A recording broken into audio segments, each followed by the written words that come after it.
So, 2 years after Spider-Man 1 came out, we got the sequel, Spider-Man 2. To this day, many people consider it to be the best Spider-Man movie ever made and one of the best hero movies of all time. And I personally don't see why, because I have a good amount of problems with this movie. And I'll talk about those later. So, a little interesting behind the scenes thing, Toby, for a while there, wasn't going to be able to play Spider-Man because when he was filming Seabiscuit, he ended up hurting his back and was about to be replaced by Jake Gyllenhaal. So let that sink in for a little bit. We almost had another. I think he could have been better than Tobey Maguire, but what are you gonna do? So it starts off with Peter going through some job problems, getting fired from the pizza place he was being a delivery boy for, and then kind of gets off and on fired from the Bugle like usual. And then he goes home to Aunt May's place for a birthday party and talks to Harry that he's leading in fusion technology and he's working on it with Octavius. Peter says, "Oh yeah, I'm writing a paper on him for Connor's class."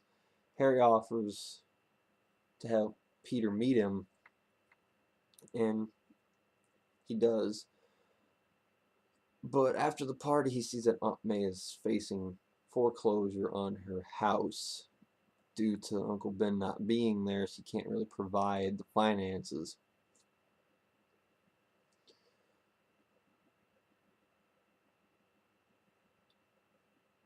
He ends up meeting Octavius and talks to him about the project and how he's gonna contain the little star thing that he's working on. And he ends up giving him love advice about things. And Peter goes and reads poetry that he recommended and all this stuff. So the day comes for the big experiment, and he uses these robotic arms that like attached to a spinal cord, and then he uses a chip to make sure things don't take him over due to the AI of the arms. And the sun works pretty well for a while, and then it becomes unstable. Octavius doesn't think this, so Spidey comes in and rips the power sockets out of the wall while the thing's electrocuting the chip and the, the back of the arms, fusing the arms to his spine, and in the process his wife is killed. So when they're cutting the arms off of him, the arms come to life and start tossing the doctors around in the hospital. And the arms start to talk to him, saying that it wasn't your fault, you need to construct the thing yourself. It would be evil not to. Like seriously, you could see the arms doing this and stuff. It was weird. So he decides to rob a bank to get money to help rebuild his little machine. But while all this is happening, Spidey or Peter is having some problems. He finds out that Mary Jane is seeing somebody again, and due to the stress of whatever, of everything, his powers start to fade in and out. His webbing will go and his wall crawling will go. So when Ock starts to rob the bank, his powers go out on him for a little bit. And it leads to a pretty decent fight on the side of a building with him trying to catch Aunt May in time. He manages to save Aunt May and swings off. Later, Peter missed a play. Well, I think this happened before the fight at the bank. He missed a play. So when he goes to this big ball thing that Jameson told him to go to, he sees that MJ has agreed to marry Jameson's son, the astronaut, kind of in like, or just because Peter was such a douchebag. Probably just because she doesn't trust Peter enough anymore. So Spidey starts swinging around again, and he loses his powers for a second time. So then he just decides to toss being Spider-Man after he talked to a doctor saying that maybe you're losing your powers because you're not supposed to be doing this, kind of in a dream sense. So he quits, and a Trashman brings the suit to Jameson, and Jameson loves it because he feels like he beat Spider-Man and got him to quit. Then we get this really lame scene of him strolling happily through New York with Raindrops Keep Falling on My Head's playing in the background. It's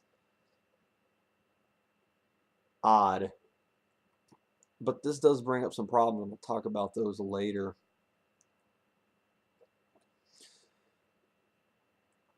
Then he ends up telling Aunt May about what happened the day Uncle Ben died, and she seems to get really upset about it and leaves. But she gets over it later. So Peter's just going about his business when MJ calls him and wants to meet up to talk to him about something, while Octavius goes and meets Harry, asking him about the tritium. Harry wants Spider-Man brought to him so he can kill Spider-Man himself. In exchange, Octavius will get the tritium he wants. Okay. Now Harry tells Octavius not to hurt Peter. Keep that in mind. When Peter and MJ are talking at the bar, she says, "I was thinking about what you told me that one night after the play when he actually made it to the play, and he said, I'm different, I can be here for you now," and all this stuff. He's trying to convince her to change her mind about marrying Jameson. And Peter once again said, I don't love you. He's trying to protect her and whatnot. Suddenly a car comes out of nowhere. Way to go, Octavius. Don't hurt Peter by throwing a car at him. He takes MJ hostage and tells Peter to tell Spider-Man to find him or else the girl gets killed.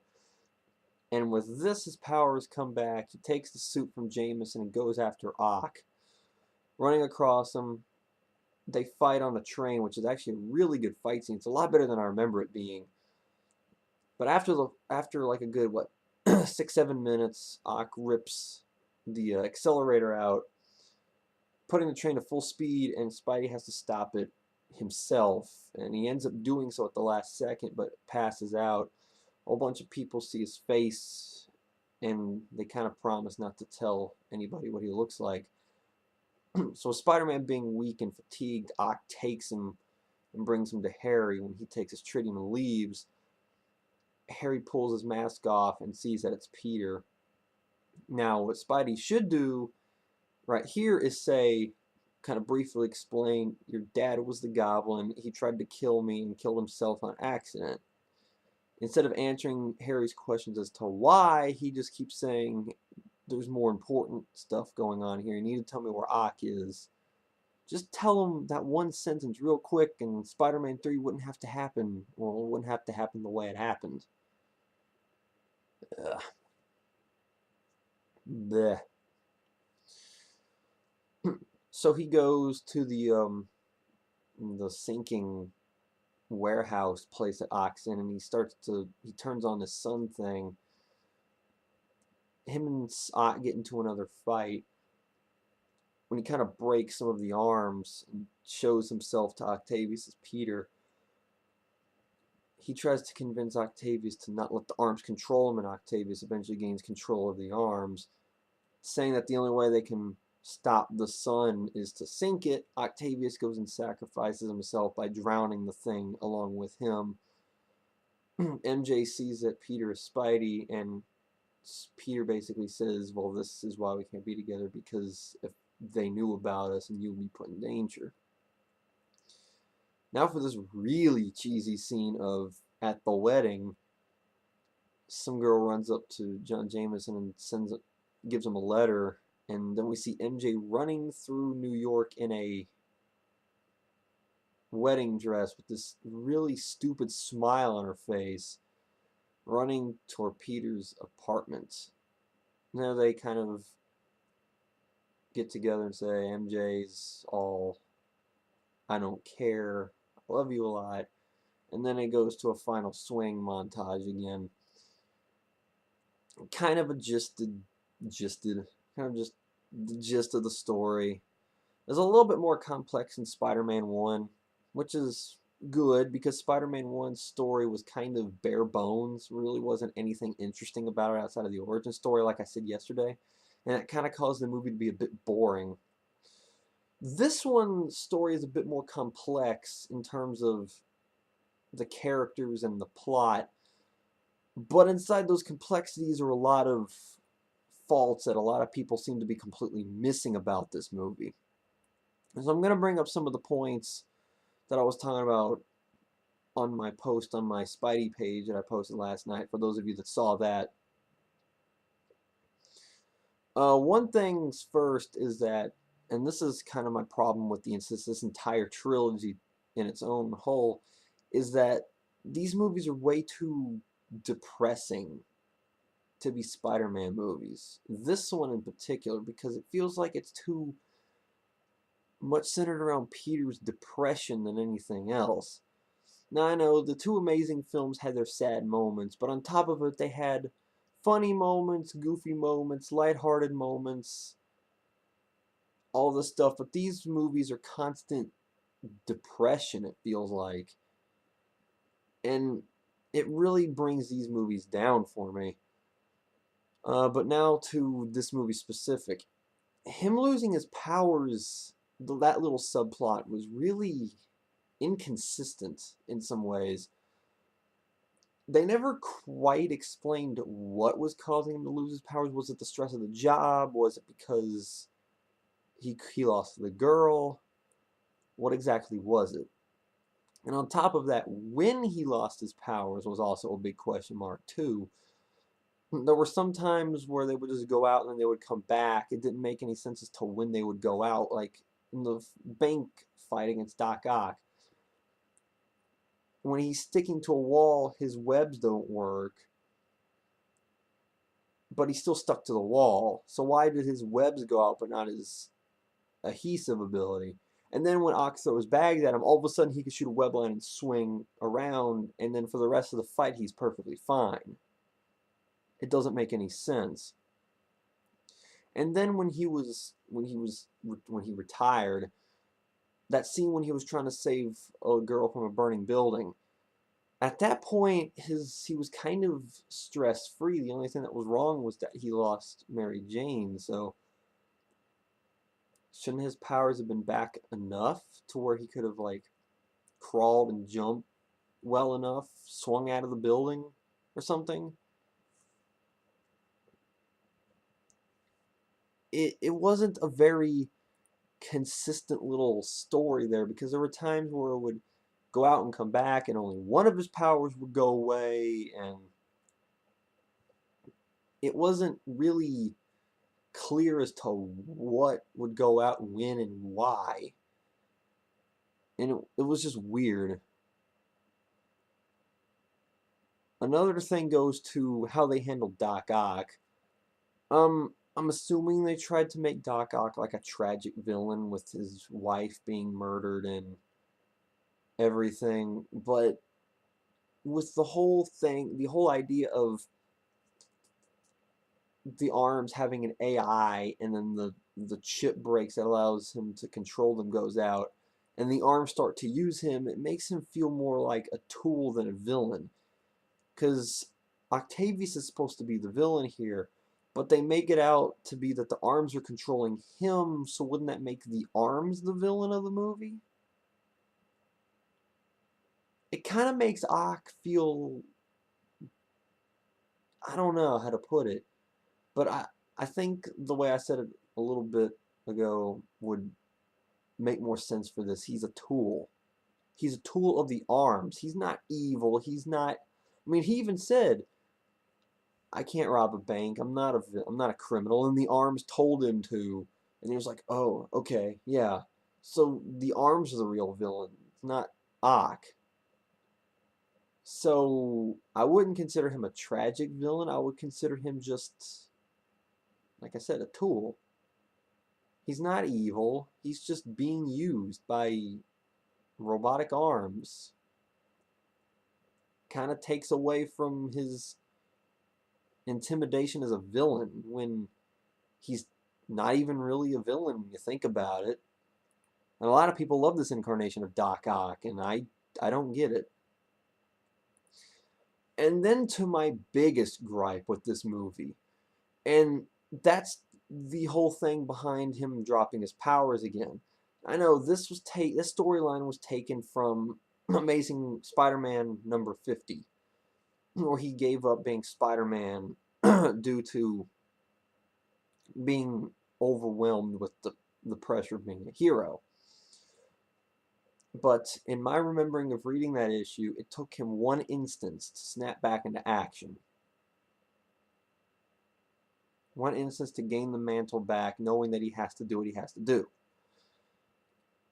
In this movie, there was 3 or 4 instances where he just let a crime go. Like he's walking on the sidewalk and he sees some dude getting mugged and he just stands there and watches and then leaves. That's not Spider-Man. That's not him. For a movie series that tosses around the "with great power comes great responsibility" line every other sentence, they did a poor job of having him live up to that motto. I know it was trying to be character development for Peter, but it didn't work. It made him look like an idiot. This is why you became Spider-Man, to live up to your uncle's motto. And then when it starts to take its toll on you, you quit and then completely ignore what he's told you to begin with.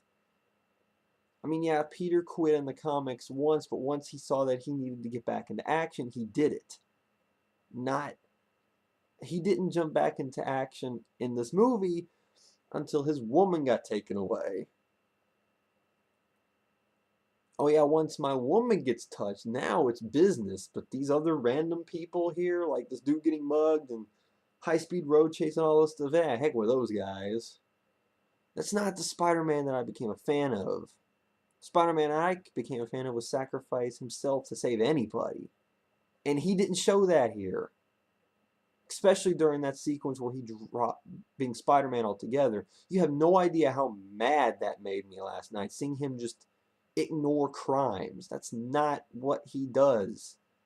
That's a complete 180 from Spider-Man's character. And like I said, it made him look like an idiot.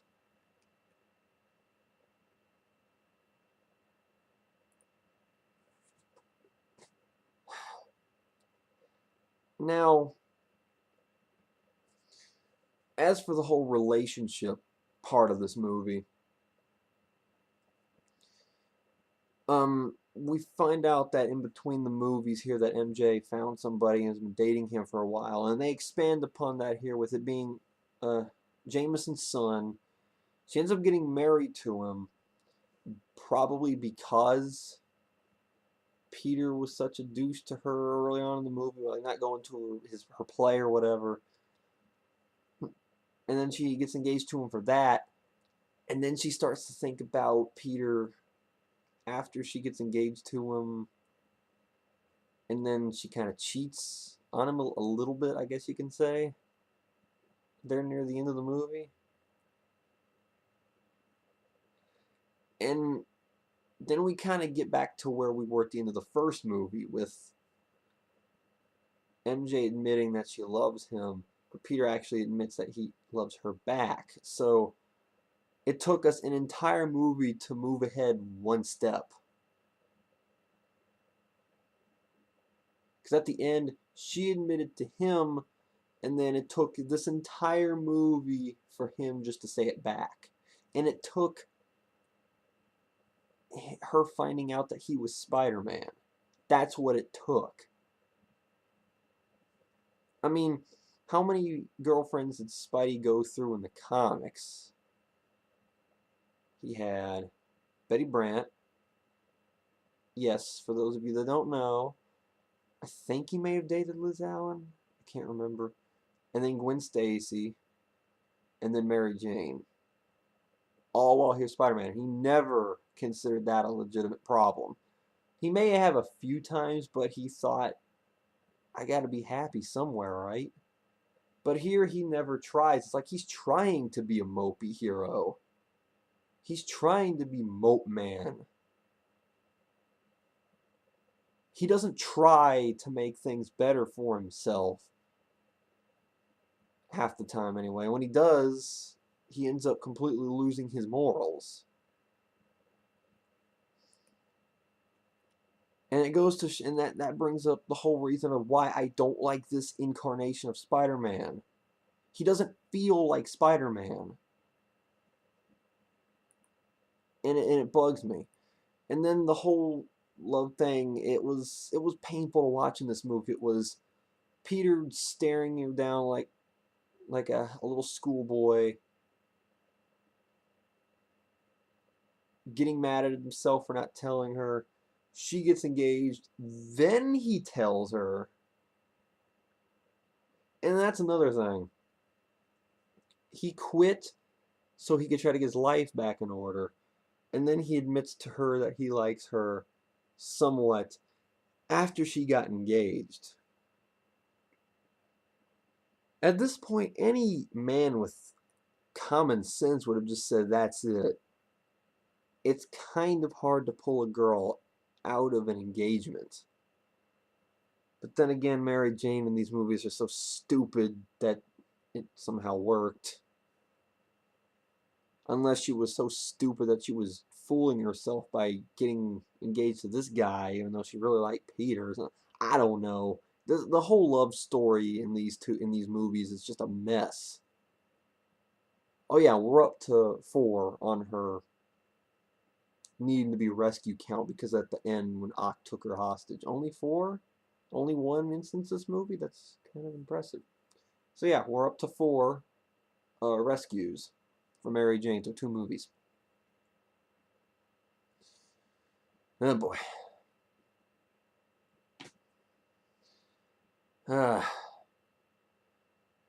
Doc Ock, I've already went on my rant about Doc Ock. He was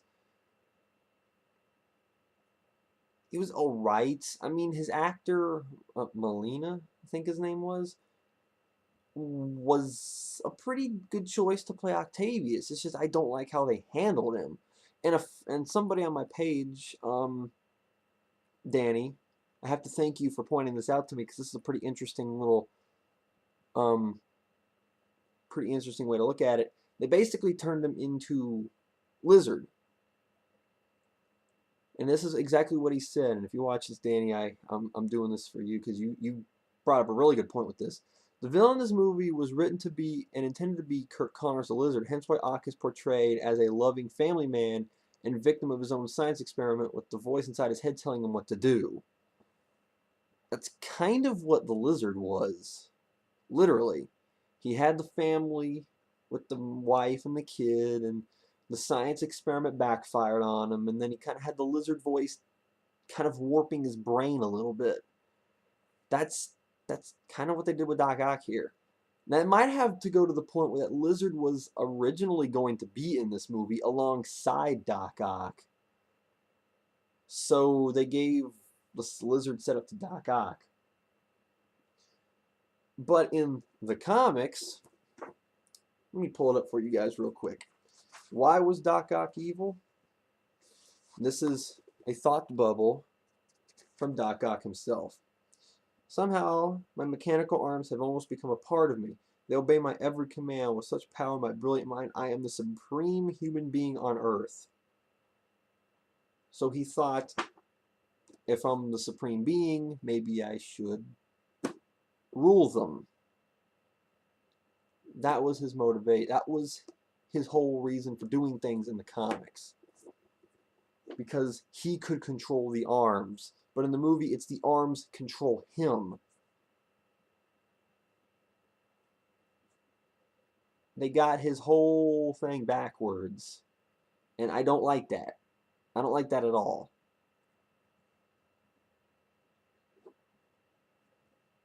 And it kind of took away from him as a villain on top of it all. Uh,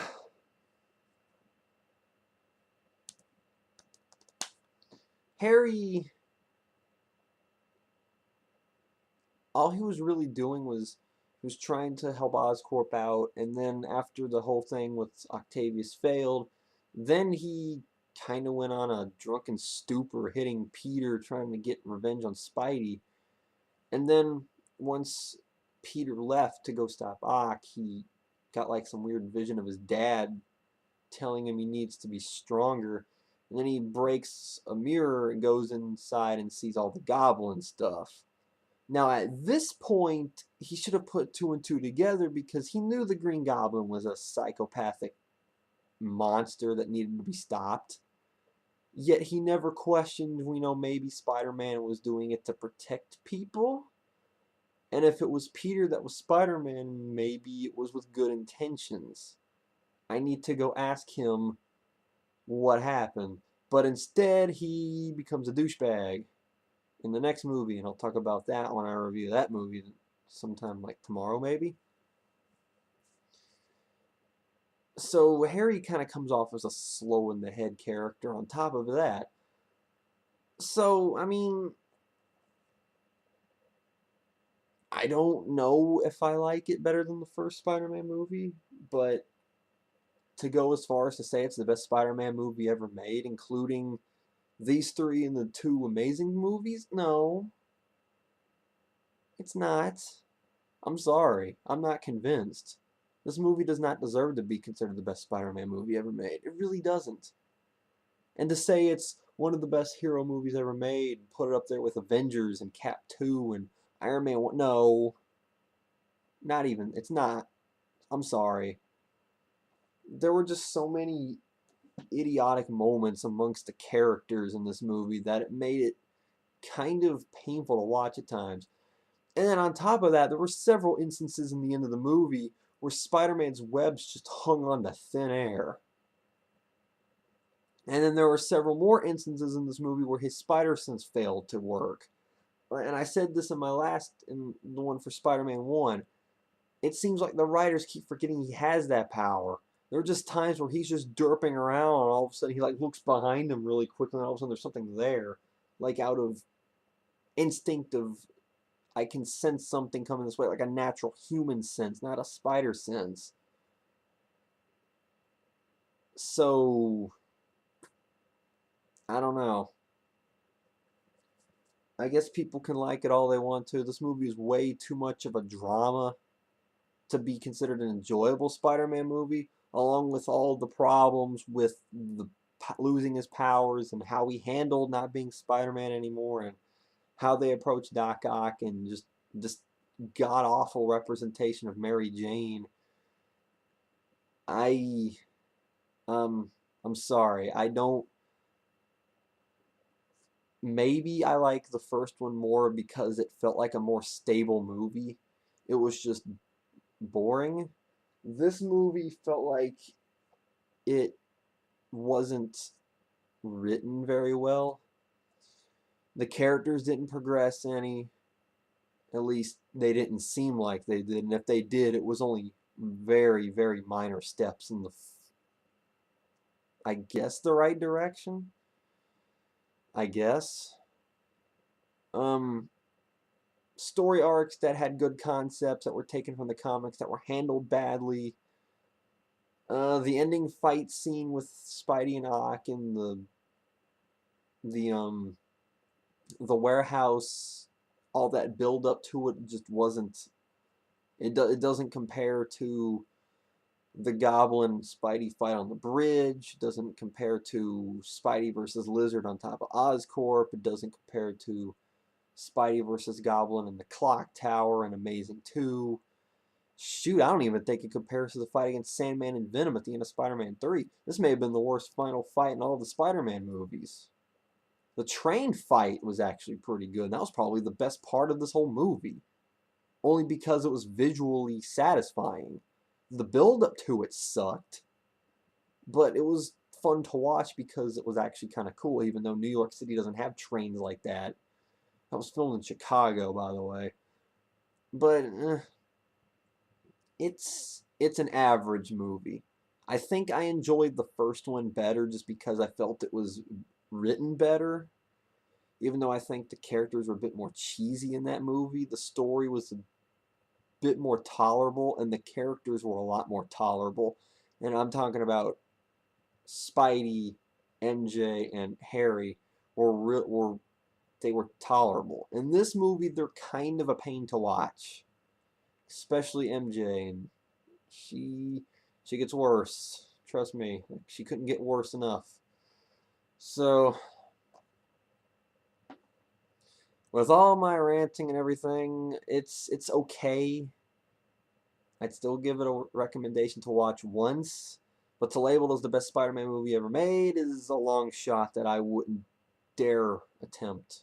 I wouldn't dare approach it. It's not that good, guys. I'm sorry. But it gets worse. Oh my god, does it get worse? Uh, so tomorrow, the movie that I was super excited for, just because I'm such a big fan of Venom, which turned out to be one of the biggest disasters in Spider-Man media history. Ugh, help me, guys.